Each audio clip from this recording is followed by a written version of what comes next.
सबसे बात करने के लिए तैयार हूं, सबसे समझौता करने के लिए तैयार हूं, क्योंकि जो आगे पाकिस्तान के हालात है, मैं फिर से कह रहा हूं कि सारी कौम को मिलकर इनका मुकाबला करना पड़ेगा। मेरे ऊपर कातलाना हमला हुआ, मुझे पता है किस किसने हमला किया, मेरे ऊपर हमला हुआ, मैं माफ करने के लिए तैयार हूं मुल्क की खातिर। जब तक आप इस मुल्क में इलेक्शन नहीं करवाएंगे, सियासी तौर पे मुल्क स्टेबल नहीं होगा। अगर सियासी तौर पे स्टेबल नहीं होगा तो माशी भी इस्तेकाम नहीं आएगा। बजाय 60% पाकिस्तान में इलेक्शन हो, जनरल इलेक्शन कर दें, क्योंकि जनरल इलेक्शन होगा तो मुल्क के अंदर इस्तेकाम आएगा। कप्तान सबसे बात करने को तैयार, सबसे समझौता करने को तैयार, खुद पर हमला करने वालों को भी माफ करने को तैयार। इमरान खान कहते हैं कातलाना हमले में जानता हूं कौन कौन मुलव्विस है, मुल्क की खातिर उनको माफ करने को तैयार हूं। मशवरा दिया, हालात ठीक करने के लिए सबको इकट्ठा होना पड़ेगा। चेयरमैन पीटीआई ने इलेक्शन को ही मसाइल का हल करार दे दिया। तजवीज़ दी कि मुल्क में सरमायाकार लाने के लिए अदलिया में रिफॉर्म्स की ज़रूरत है। पाकिस्तान का बड़ा सरमाया ओवरसीज़ पाकिस्तानी है। इल्ज़ाम लगाया मुझे जनरल बाजवा ने एनआरओ देने के लिए कहा, मैंने जवाब दिया इन्होंने मेरा नहीं अवाम का पैसा चोरी किया है।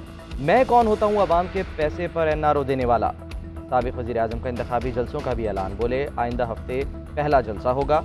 अपने ऊपर हमले का खदशा भी जाहिर कर दिया, वाज़ेह किया इस बार खुद टिकट दूंगा, पिछली बार पता चला हमारे टिकट बिके हैं।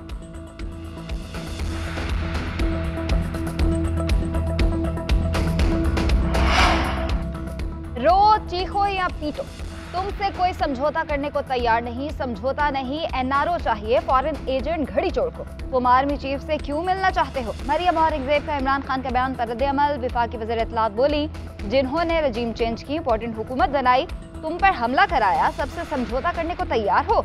जिन्हें मीर जाफर, मीर सादिक कहा, सबको माफ करने को तैयार हो?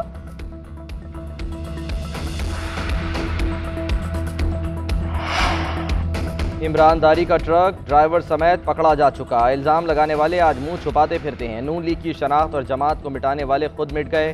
पुतली तमाशा करने वाले घरों में कैद हैं। मरियम नवाज की मुखालिफिन पर लफ्जी वार। गुजरावाला में इजलास से खिताब करते हुए बोली, मुश्किल माशी हालात में डूबा मुल्क पहली बार हमें नहीं मिला। साजिशियों की साजिश है कि मईशत न संभले, लेकिन हमेशा की तरह शेर ही कौम को मसाइल की दलदल से बाहर निकालेगा। मरियम नवाज ने मजीद कहा, इलेक्शन हो या फुस्तायत का मुकाबला, गुजरावाला सबसे आगे है।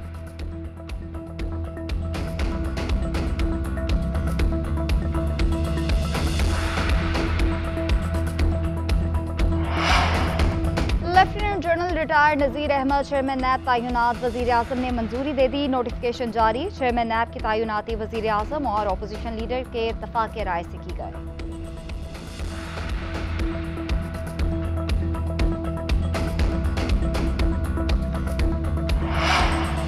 तहरीक इंसाफ ने चेयरमैन नैब की तकर्री को मुतनाज़ा करार दे दिया। फवाद चौधरी कहते हैं चेयरमैन नैब की तकर्री का अमल मुतनाज़ा है। अदालत पीटीआई अरकान के इस्तीफ़ों का नोटिफिकेशन मुअत्तल कर चुकी।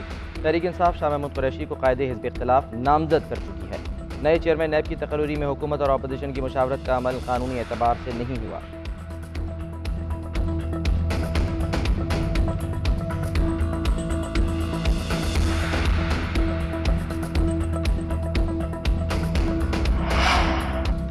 खैबर पख्तूनख्वा में इंतखाबात कब होंगे? गवर्नर तारीख का फैसला ना कर सके। गवर्नर गुलाम अली के इलेक्शन कमीशन का खत मिलने की तस्दीक। जेएनएन से खुसूसी गुफ्तगू करते हुए कहा, कल रात 7:30 बजे खत आया। खत सरबा मोहर और सेक्रेटरी के नाम है।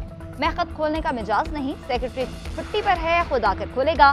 खत खोलने के बाद ही इलेक्शन कमीशन से तारीख पर बात होगी।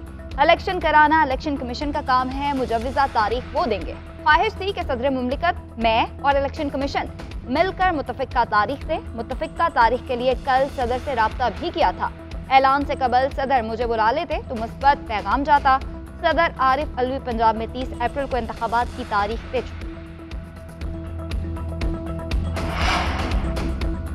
इंतखाबात का बिगल बच गया। इलेक्शन कमीशन ने इंतखाबी शेड्यूल की तैयारी शुरू कर दी। ज़राए के मुताबिक इलेक्शन कमीशन का सोमवार या मंगल के रोज़ शेड्यूल जारी करने का इम्कान। इलेक्शन कमीशन का DROs और ROs अदलिया से न लेने का फैसला। इलेक्शन कमीशन ने सूबाई इलेक्शन कमिश्नर से DROs और ROs की फहरिस्त मांग ली। सूबाई इलेक्शन कमिश्नर फहरिस्त इलेक्शन कमीशन को भिजवाएगा। आइंदा हफ्ते अफसरान की ट्रेनिंग कराई जाएगी। पंजाब और KP इंतखाबात के अखराजात का तखमीना लगा लिया गया। दोनों सूबों में 35 अरब से ज़ायद के अखराजात आएंगे।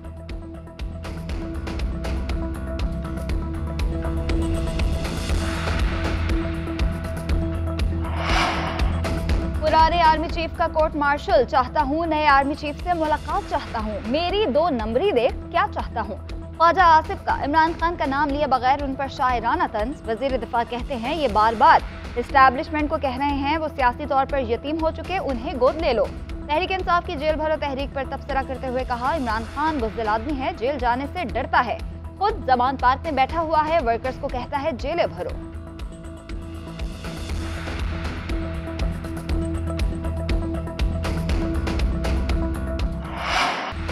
महंगाई के दौर में हज करना भी मुश्किल, हुकूमत ने डॉलर की किल्लत के बायस हज पॉलिसी तब्दील कर दी। कौमी एयरलाइन अब हज किराए डॉलर में वसूल करेगी। PIA ने किरायों का निर्खनामा जारी कर दिया। प्राइवेट हज के लिए किराए डॉलर रेट या उसके मसावी पाकिस्तानी करेंसी में वसूल किए जाएंगे।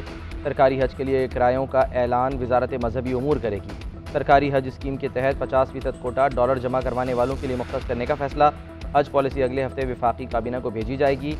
डॉलर में हज अखराजात जमा करवाने वाले कुरानदाजी से मुस्तस्ना होंगे। सरकारी स्कीम के तहत हज अखराजात 12 से 13 लाख रुपए तक पहुंचने का खदशा।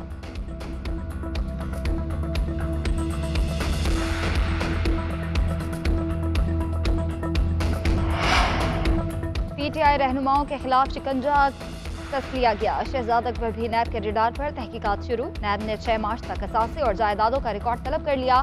उधर साबिक वज़ीर आला पंजाब उस्मान बुज़दार के गिर्द भी घेरा तंग। नैब ने आमदन से जायद असासाजात केस में दोबारा तलब कर लिया। उस्मान बुज़दार को 10 मार्च को नैब लाहौर में पेश होने का हुक्म। 10 सफ़ात पर मुश्तमिल सवालनामा थमा दिया गया। साबिक वज़ीर आला पंजाब को प्रॉपर्टी, गाड़ियों, ज़राई राजी, बैरून मुल्क असासाजात का रिकॉर्ड साथ लाने की हिदायत।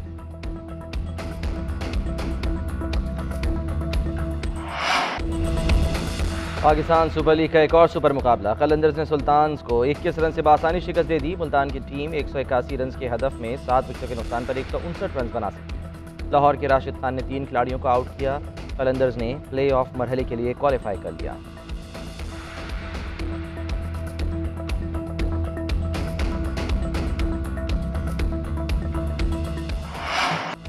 और सिड्नी में तारीखी मेला मवेशियां सज गया। ढोल की थाप पर घोड़ों का रक्स, जवानों का नेजाबाजी का शानदार मुजाहरा। मेले में सकाफती रक्स भी पेश किया गया।